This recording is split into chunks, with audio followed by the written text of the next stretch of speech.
ગંગા સ્નાનની કથા. એક ગામ હતું. તેમાં બ્રાહ્મણ પોતાના દીકરા સાથે રહે. દીકરો મોટો થતા બ્રાહ્મણે તેને પરણાવ્યો. તેની વહુ આવી એટલે બ્રાહ્મણે દેવ દર્શન, પૂજા પાઠ અને કર્મકાંડમાં ધ્યાન આપ્યું. કર્મકાંડને કારણે બ્રાહ્મણ પાસે 2 પૈસાની મૂડી થઈ હતી. તે જરૂરિયાતવાળા ખેડૂતને પૈસા દેતો. ખેડૂત પાક પકાવતા અને વેચીને બ્રાહ્મણને વ્યાજ સાથે મૂડી પરત આપતા.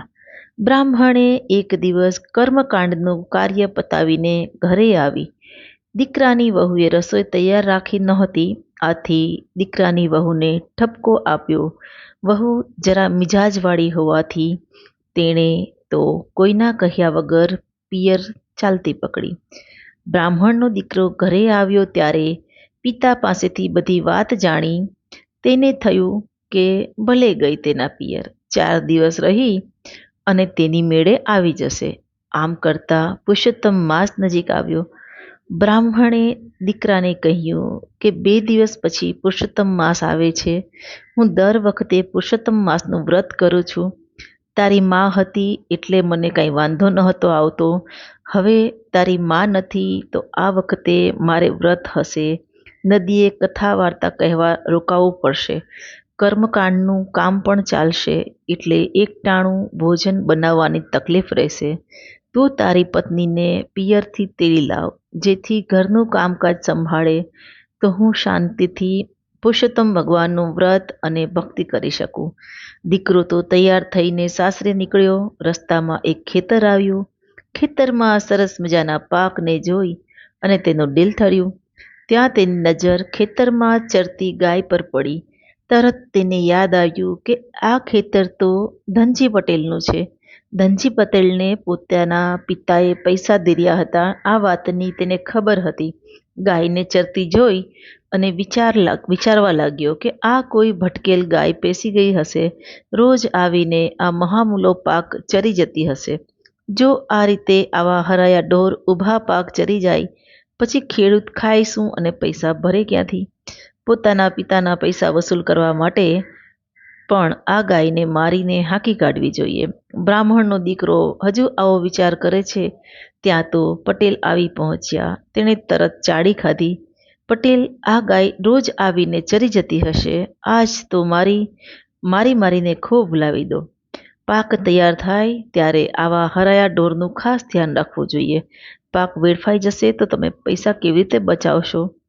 એમના હાથમાં લાકડી હતી એટલે તેમણે ચરતી ગાયને મારવા માંડ્યું. ગાય મારના કારણે મરણતોલ દશામાં બેસી પડી અને મરતા પહેલા ગાયને વાચા આવી. તેણે બ્રાહ્મણના દીકરાને શાપ આપ્યો.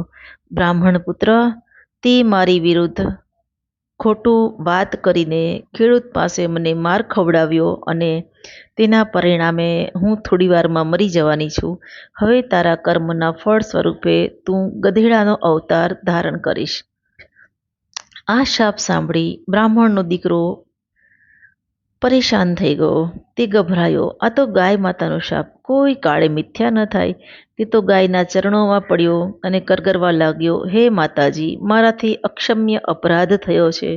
મને માફ કરો. હું પાપની સજા ભોગવવા તૈયાર છું. પણ શાપમાંથી હું ક્યારે અને કઈ રીતે મુક્ત થઈશ એટલું તો કહેતા જાઓ.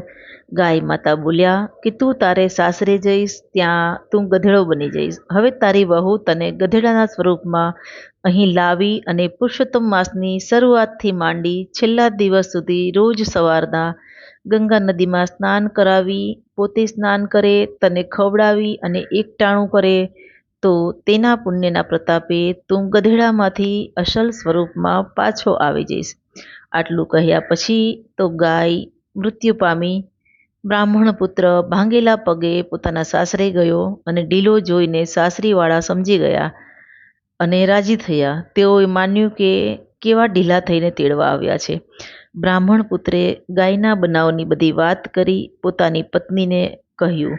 તેનો શાપ અને તે શાપમાંથી મુક્ત કેમ થવાય એ પણ વાત કરી અને પોતે તરત જ ગધેડો બની ગયો. વહુ ધર્મિષ્ઠ હતી. તે ગધેડાને લઈને સાસરે આવી. પુરુષોત્તમ માસ શરૂ થતાં જ રોજ સવારે ગધેડાને લઈને ગંગા નદીમાં સ્નાન કરાવે. પછી પોતે સ્નાન કરે, વાર્તા સાંભળે, ગધેડાને ખવડાવે. લોકો આ બધું જોઈ અને ઠઠ્ઠા મસ્કરી કરે, પણ વહુ તો ભલી અને તેનું વ્રત ભલું.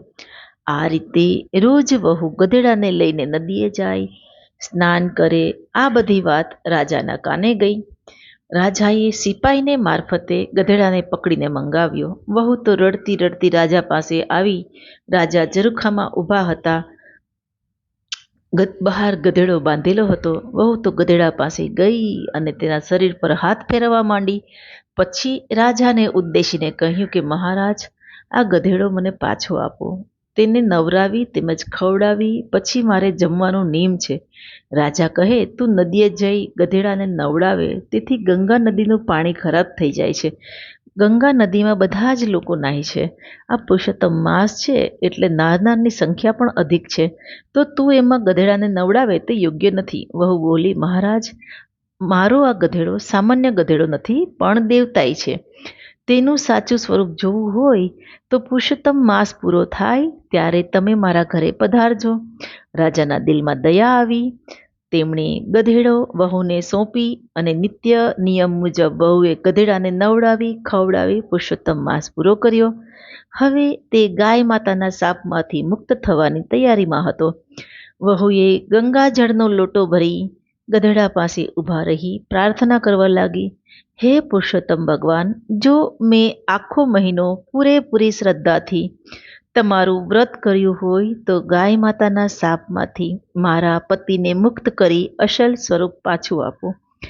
આટલું કહી તેણે 3 વાર જળની અંજલિ તેમના પર છાંટી, જેથી તેનો પતિ અસલ સ્વરૂપમાં આવી ગયો. બીજા દિવસે રાજા રાણી વહુને ઘરે આવ્યા. તેમણે કોઈ સાથે વાતો કરી રહી. આજુબાજુ નજર કરી તો યુવાન હતી. તે જોયું. વહુની નજર રાજા રાણી પર પડતા તે તરત ઊભી થઈ ગઈ, પાસે જઈ નમન કરવા લાગી. પછી પોતાના પતિને પણ નમન કરવા કહ્યું. છેવટે વહુએ બધી વાત કરી. પુરુષોત્તમ માસના વ્રત સ્નાનનો આવો અલૌકિક મહિમા જાણી રાજા રાણીએ પણ આજીવન પુરુષોત્તમ વ્રત રાખવાનો સંકલ્પ કર્યો. ગામ લોકો પણ આ પ્રસંગ પછી પુરુષોત્તમ માસના વ્રત અંગે વધુ આસ્થા અને શ્રદ્ધા ધરાવતા થયા. હે પુરુષોત્તમ ભગવાન, આપ જેવા વહુને ફળ્યા એવા આપનું વ્રત કરનાર સહુ ભક્તજનોને ફળજો. બોલીએ શ્રી પૂર્ણ પુરુષોત્તમ ભગવાનની જય.